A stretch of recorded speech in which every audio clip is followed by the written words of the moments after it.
అందరికీ నమస్తే. ఆంధ్రప్రదేశ్లో జనసేన పార్టీకి సంబంధించి ఫైర్ బ్రాండ్లు కొంతమంది ఉన్నారు.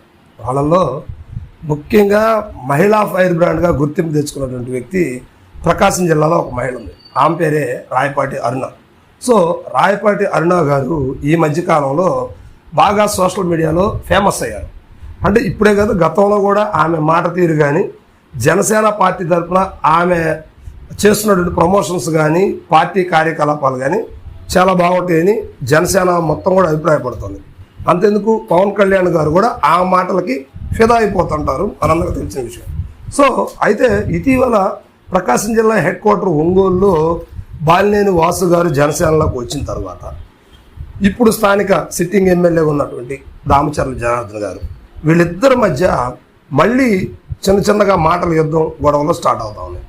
దీన్ని బేస్ చేసుకొని రాయపాటి అరుణ గారికి సంబంధించినటువంటి గత వీడియోల్ని మరలా రివ్యూలు చేస్తూ, మరి వైసీపీ వాళ్ళు చేస్తున్నారా, జనసేన వాళ్ళే చేస్తున్నారా, టీడీపీ వాళ్ళు చేస్తున్నారా, లేదా వ్యక్తిగత వర్గీయులు అంటే బాలినేని గారు వర్గీయులు కానీ, రియాజ్ గారికి సంబంధించినటువంటి వాళ్ళు కానీ, లేకపోతే దామచర్ల గారికి సంబంధించినటువంటి వాళ్ళు కానీ, వీళ్ళందరూ కూడా ఈమెనే టార్గెట్ చేశారా, ఇది నిజమేనా, ఎంతవరకు నిజం అనేది ఇప్పుడు ఈ వీడియోలో మనం తెలుసుకుందాము. సో అతి తక్కువ కాలంలో ఈమె ఒక సాధారణ మహిళ, పెద్ద ఆర్థికంగా బలవంతురాలు కూడా కానప్పటికి కూడా ఈమె రాజకీయంగా పవన్ కళ్యాణ్ గారితో ప్రశ్నించాలి అనే ఒక నినాదంతో పవన్ కళ్యాణ్ గారి మాటల్ని ఇంట్రెస్ట్గా తీసుకొని ఆమె రాజకీయ అరంగేట్రం చేశారు. కానీ ఆమె పెద్ద పదవులు ఏమి చేయలేదు. కానీ జనసేన పార్టీ కోసం ఆమె చాలా కష్టపడ్డారు. ప్రకాశం జిల్లాలో ఒక వీర మహిళ ఉంది అంటే ప్రధానంగా ఇప్పుడున్న నాయకులు లేకపోయినప్పుడు కూడా జనసేన మహిళా రంగంలోని ప్రకాశం జిల్లాలో రాయపాటి అరుణ గారే గుర్తొస్తారు. ఇది అందరికీ తెలిసినటువంటి విషయం. అయితే పవన్ కళ్యాణ్ గారు కూడా ఈమెకి కొన్ని బాధ్యతలు కూడా ఇంటర్నల్గా అప్పగిచ్చారు. అవి ఆమె చేస్తూ వెళ్తా ఉంది. అయితే అనూహ్యంగా ఇటీవల పార్టీ మొత్తం కూడా ప్రక్షాళన జరుగుతుంది. ఎక్కడెక్కడైతే రాష్ట్రంలో పార్టీలో పనిచేయకుండా జనసేన పేరు వాడుకుంటున్నారో అటువంటి వాళ్ళందరినీ కూడా పార్టీ తొలగిస్తూ ఉంది. అంటే ఎవరైతే యాక్టివ్ పాలిటిక్స్ చేస్తున్నారో, జనసేనకు సంబంధించి యాక్టివ్గా వర్క్ చేస్తూ ఉన్నారో అటువంటి వాళ్ళకే ప్రాధాన్యతనిస్తూ ఒక కొత్త బాడీని డిజైన్ చేయడానికి ప్రకాశం జిల్లానే కాదు ఆంధ్రప్రదేశ్ మొత్తం కూడా ప్రక్షాళన జరుగుతుంది. సో ఇందులో భాగంగా కొంతమంది ప్రకాశం జిల్లాకు చెందినటువంటి కొంతమంది నాయకులతో కూడా మీరు మీడియా ముందు ఎటువంటి మాటలు మాట్లాడద్దు, ఎక్కడా కూడా నాకు తెలియకుండా మీరు ప్రెస్ మీట్లో కూర్చోవద్దంటూ పవన్ కళ్యాణ్ గారు ఒక హుకుం జారీ చేశారు. సో దీన్ని బేస్ చేసుకొని మరి ఇంటర్నల్గా ఏం జరిగినాయో పబ్లిక్ అయితే తెలియదు. కానీ రాయపాటి అరుణ గారు పార్టీకి ఉన్న పలంగా నేను రాజీనామా చేస్తానంటూ ప్రకటించారు. కారణాలు ఏంటంటే ప్రకాశం జిల్లాలో జరుగుతున్నటువంటి ఇద్దరు ఉద్దండుల మధ్య డిస్టర్బెన్స్ కావచ్చు, లేకపోతే ఈమె మీద గతంలో ఉన్నటువంటి వీడియోస్ని రివీల్ చేస్తూ అట్లా చేస్తున్నారు ఇట్లా చేస్తున్నారు అంటూ కొంతమంది ఈమె మీద టార్గెట్ చేసుకున్నటువంటి వ్యక్తులు, అంటే ఆర్థికంగా ఏమకన్నా బలవంతులు ఉంటారు. అంటే నిజం చెప్పుకోవాలంటే కమ్మారెడ్డి సామాజిక వర్గం సంబంధించినటువంటి కొంతమంది బలవంతులు ఉంటారు కదా నాయకులు. సో ఆమెని వీళ్ళు టార్గెట్ చేస్తున్నారంటూ ఆమె బాధనైతే కొన్ని సందర్భాల్లో కూడా వెళ్ళగక్కింది. సో అందుకే నన్ను క్షమించు పవన్ అన్న, నేను మిమ్మల్ని చూసి ఆదర్శంగా తీసుకొని రాజకీయాల్లోకి వచ్చాను, వాళ్ళు పెడుతున్న ఇబ్బందులే కాదు, ఇప్పుడు మీరు కూడా మీడియా ముఖంగా నన్ను మాట్లాడొద్దు అంటారా అని చెప్పారు. అయితే పవన్ కళ్యాణ్ గారు దీనికి ఆమెను మాట్లాడొద్దు అంటాం కానీ కొంతమందిని కొంతకాలం పాటు బ్రేక్ చేయాలి, ఆపాలి.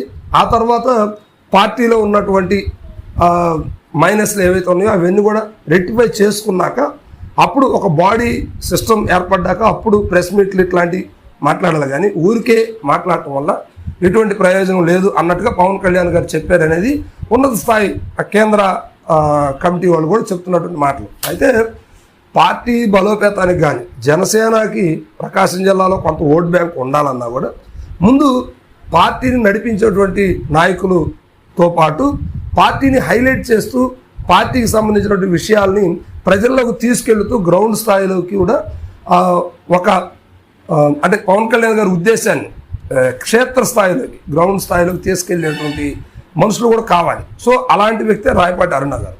సో ఇప్పుడు జనసేనకి రాయపాటి అరుణ గారు రాజీనామా చేయటం వల్ల జనసేన కొంత లాసే జరుగుతుందని చెప్పుకోవచ్చు. ఎందుకంటే మొట్టమొదటి పార్టీలోకి వచ్చినటువంటి మహిళ, వీర మహిళ, ఆమె మామూలుగానే ఫైర్ బ్రాండ్. సో ఆమె ఎవరినైనా కూడా అనర్గళంగా మాట్లాడి ఆ పార్టీలో గట్టిగా పనిచేసేటువంటి వ్యక్తి. అలాంటి వ్యక్తిని పవన్ కళ్యాణ్ గారు మరి ఎందుకు మాట్లాడవద్దు అన్నారు? ఇవే కారణాలా, లేకపోతే ఇంకేమన్నా ఉన్నటువంటి ఈ 2-3 వర్గాల్లో ఈమె మీద పవన్ కళ్యాణ్ గారికి ఇచ్చినటువంటి ఫీడ్బ్యాక్ డిఫరెంట్గా ఏమన్నా ఉందా, అందువల్లనే పవన్ కళ్యాణ్ గారు ఏమైనా మాట్లాడొద్దు అన్నారా అని చెప్పేసి కొన్ని మాటలు అయితే వినిపిస్తూ ఉన్నాయి ఒంగోలు నగరంలో. అయితే మొత్తం మీద ఈమె రాజీనామా జనసేన పార్టీకి మైనస్ అని చెప్పుకోవచ్చు. ఎందుకంటే ఇప్పుడు ఒకవేళ వేరే వాళ్ళ ద్వారానే జనసేనకు ప్లస్ అవడానికి ఇక్కడ పెద్ద అవకాశాలు ఏమి లేనట్టుగా కనిపిస్తున్నాయి. ఎందుకంటే ఆల్రెడీ ఇక్కడ బలంగా దామచర్ల జనార్దన్ గారు పాతుకుపోయి. ఇప్పుడు బాలినేని వాసు గారు జనసేన యాక్టివిటీ చేయడానికి కూటమి ఒప్పందం ప్రకారం టీడీపీ పార్టీ అక్కడ ఉండగా జనసేనని హైలైట్ చేయడానికి అది కూటమిలో భాగం ఒప్పుకోవడానికి అవకాశాలు లేవు. మరి అలాంటప్పుడు బయటికి వెళ్ళి వేరే చోట జనసేన ప్రమోషన్ అనేది జరగాలి. మరి అలాంటప్పుడు వాసు గారికి కూడా ఒంగోలులో స్థానం లేనట్టే కదా.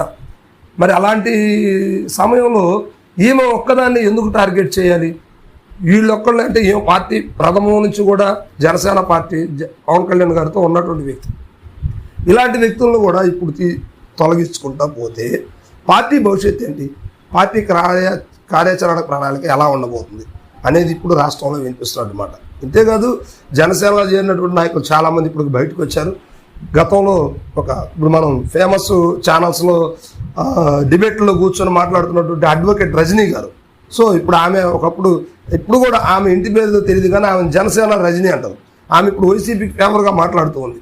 వైసీపీ ప్రతి విషయంలో కూడా ఆ ముందంజలో ఉండి నడిపిస్తున్నటువంటి వ్యక్తి. సో లీగల్గా ఎటువంటి ఇది ఉన్నా కూడా వైసీపీ తరఫున ముందు వచ్చేసి ఆమె మాట్లాడుతున్నారు. సో ఈమె కూడా ఒక మంచి ఫైర్ బ్రాండ్, జనసేనకి కావాల్సినటువంటి వ్యక్తి. అలాంటి వ్యక్తిని కూడా పవన్ కళ్యాణ్ గారు వదిలేసుకున్నారు. నేడు ఒంగోలు నుంచి రాయపాటి అరుణ గారు. సో ఇలాంటి వ్యక్తుల్ని, వీర మహిళల్ని కోల్పోతే జనసేన ఏం సాధిస్తుందో కామెంట్ చేయండి మీరు.